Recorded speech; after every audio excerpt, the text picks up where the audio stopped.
क्या India alliance अभी भी सीएम नीतीश को मनाने में लगी हुई है?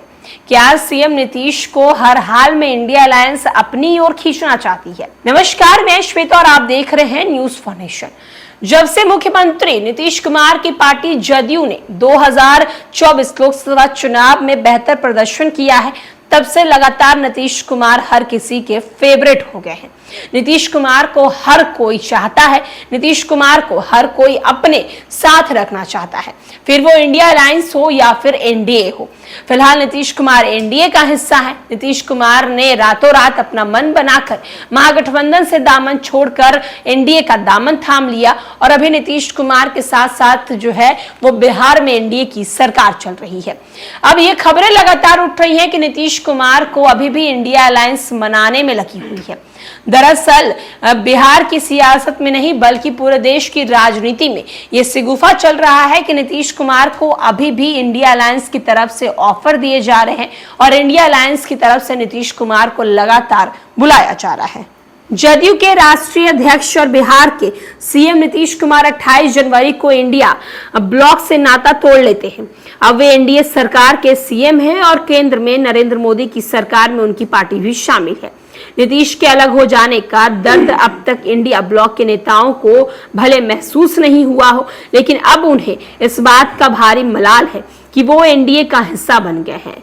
मलाल इस वजह से सबको पता चलता है कि सहयोगी दल के भरोसे नरेंद्र मोदी के नेतृत्व में भाजपा की सरकार बन जाने के बाद इंडिया अलायंस के नेताओं का मोह नीतीश के प्रति जो है काफी उमड़ने लगा है। अब तक की ये परंपरा रही है कि लोकसभा स्पीकर आम सहमति से बनता है। पहली बार ऐसा हो रहा है जब संख्या बल के कम होने के बावजूद विपक्ष की वोटिंग की नौबत जो है वो खड़ी कर दी गई है। विपक्ष के के सुरेश को स्पीकर पद के लिए अपना उम्मीदवार बनाया दिया गया है। महज 232 सदस्य होने के बावजूद इंडिया ब्लॉक ने इस स्थिति दो कारणों से पैदा की है। पहली ये कि शायद एनडीए के कुछ घटक दल साथ आ जाए। इंडिया अलायंस के नेताओं को अब भी एहसास हो रहा है कि नीतीश के साथ रहते तो शायद सत्ता मिलने की संभावना ज्यादा रहती।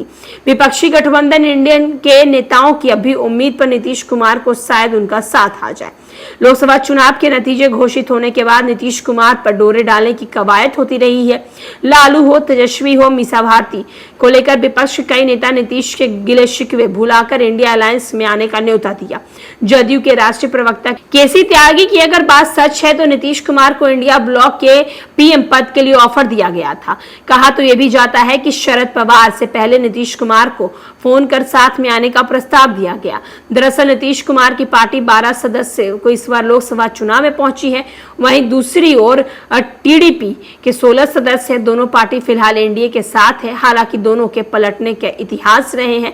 अटल बिहारी वाजपेयी सरकार को बाहर से समर्थन दे रही टीडीपी ने कहा भी था कि एनडीए से बाहर जाने का रिकॉर्ड है, तो नीतीश को कई बार ये रिकॉर्ड तोड़ा है। इसलिए विपक्ष को अभी उम्मीद है कि बेहतर ऑफर पाकर दोनों पाला बदल सकते हैं। एक तरफ जहां नीतीश कुमार को लेकर ये चर्चाएं जो है वो लगातार होती रहती है कि नीतीश कुमार कब पलट जाए कोई भी नहीं जानता, तो वैसा ही कुछ टीडीपी को लेकर भी है।